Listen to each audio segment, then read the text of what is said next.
Welcome to Issues of Contemporary Politics with Dr. Brovkin playlist and the War in Ukraine playlist.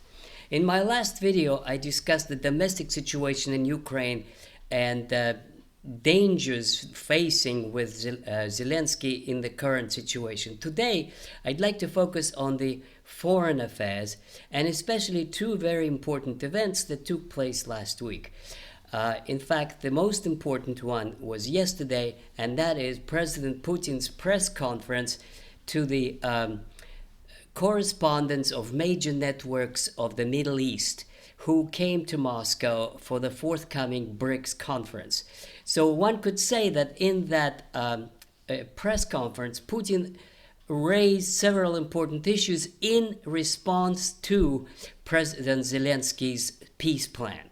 So let me go very quickly over what the peace plan, the victory plan is. We've discussed it in several videos before, but most importantly, I'd like to focus on what Putin's response was and what it means.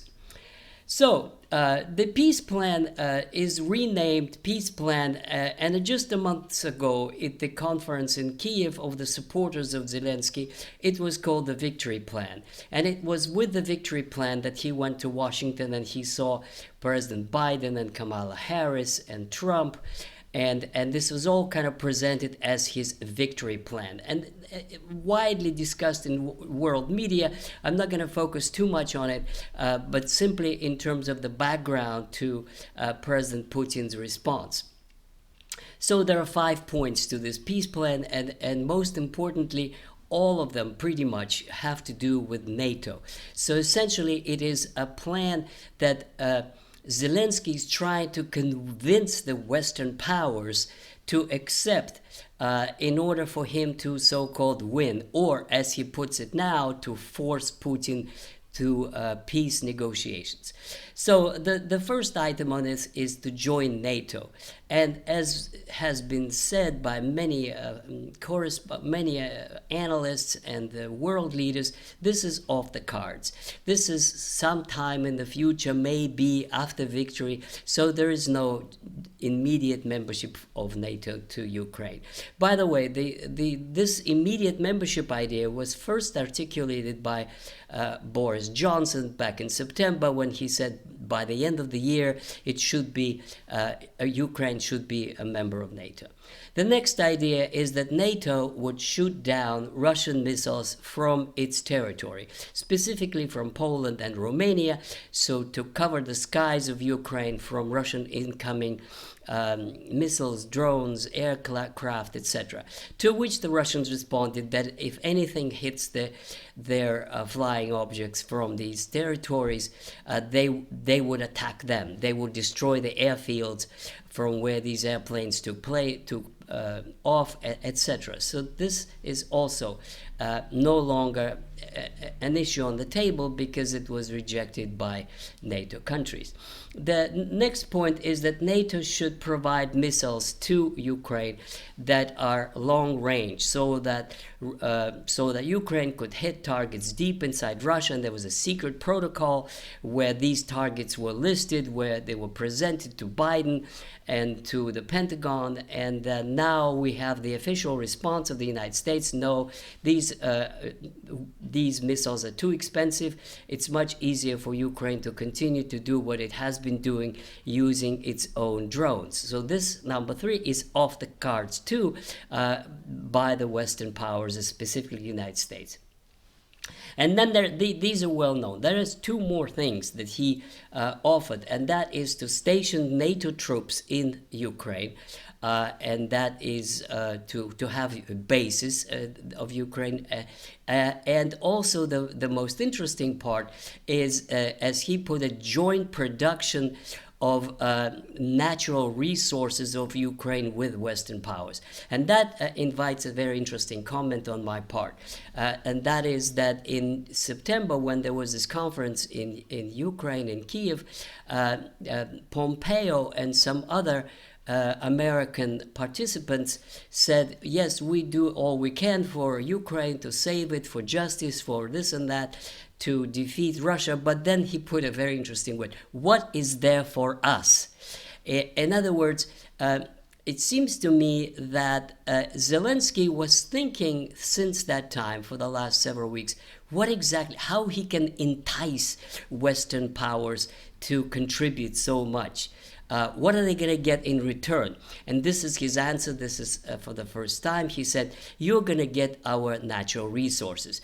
There are, as he put it, trillions worth of mineral resources in Ukraine, plus its land, and there would be so-called joint development, and they're going to get that in return. So this is very interesting because, strictly speaking, he's basically saying you can have our natural resources for your help in fighting Putin. Now, how the Ukrainian people are going to respond to this, that their future is mortgaged for the ephemeral goal of seizing Russian-speaking provinces in Ukraine.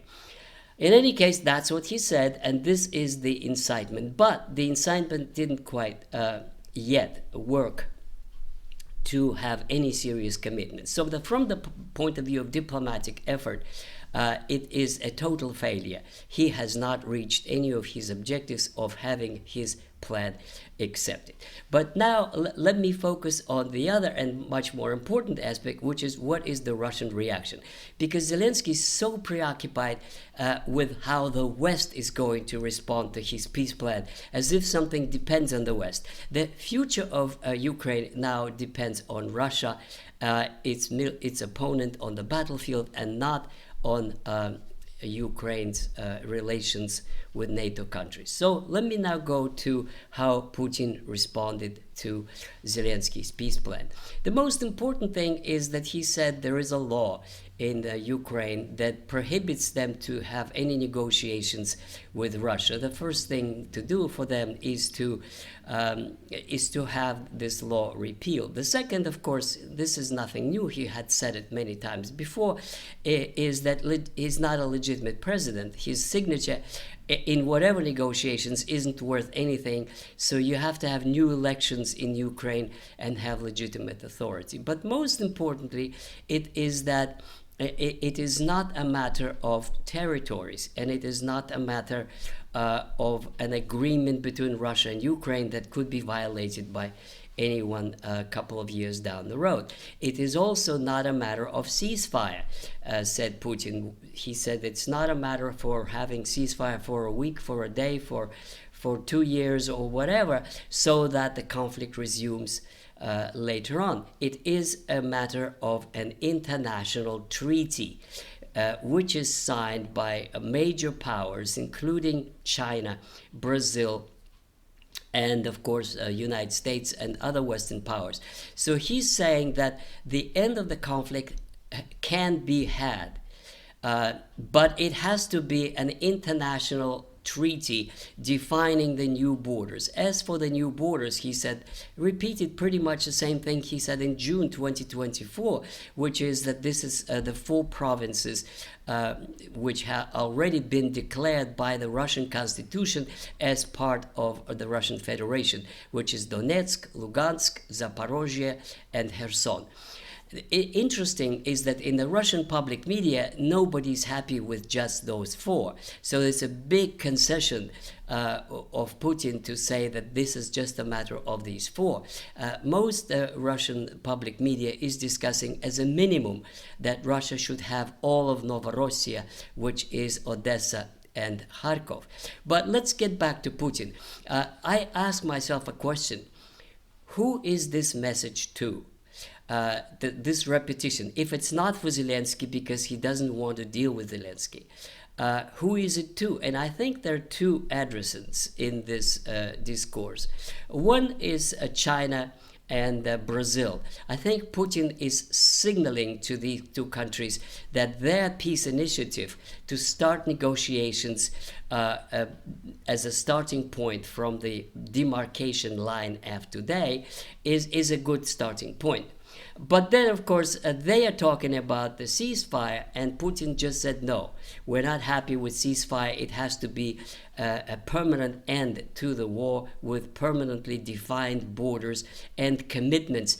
And the most important issue here is neutrality for Ukraine, recognized in an international treaty. Pretty much, I think he's thinking along the lines of Austria Treaty of 1955.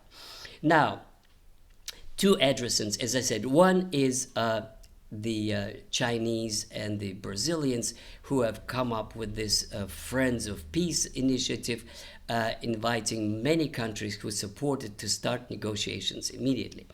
Now, the second addressant, I think, is Mr. Trump. I think that Putin is signaling to Trump, if he wins, that peace is reachable. That is something real and possible to have as early as February 2025.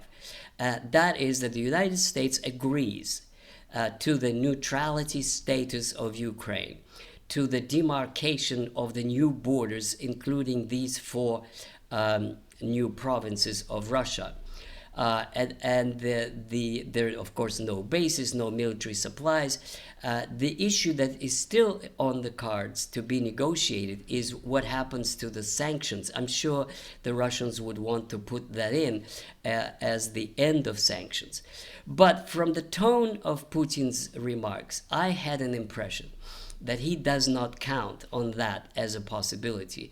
In fact, it seems like he said that if there is a war, we are going to continue. Russian army is the strongest and the most experienced right now, and we will lead it to victory. And given the fact that NATO countries have always been saying and continue to say as of a few days ago that Ukraine's future is with NATO, and NATO will welcome Ukraine as soon as the war is over.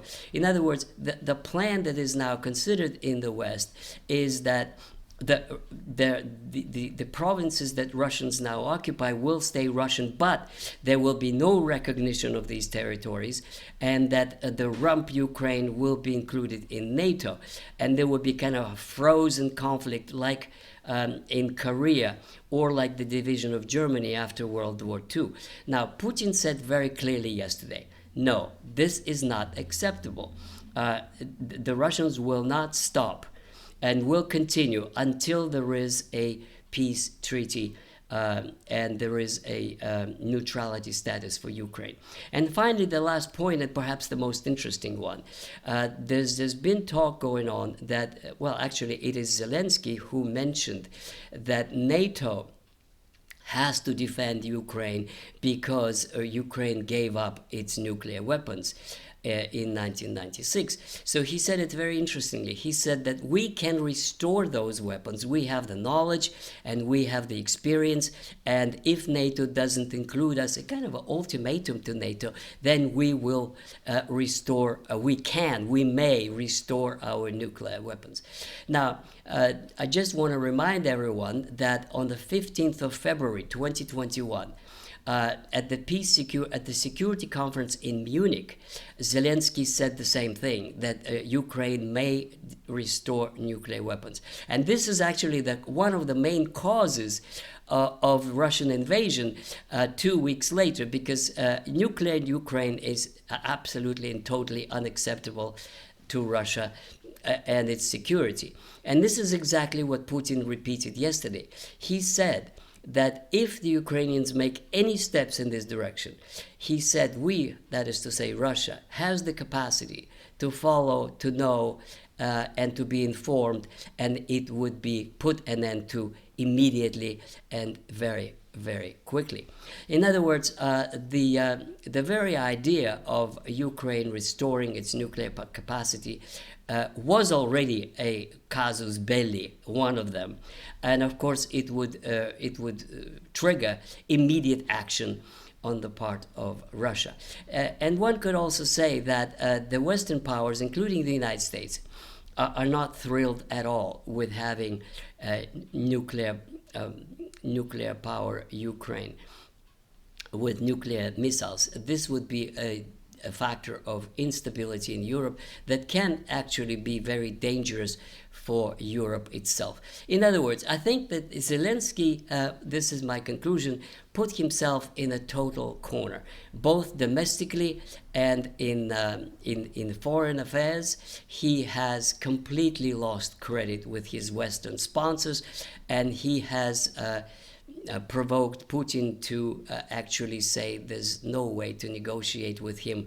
And if the West doesn't grab at this opportunity, this slight chance of concluding peace on the conditions of neutrality plus lost territories, the war will continue, and the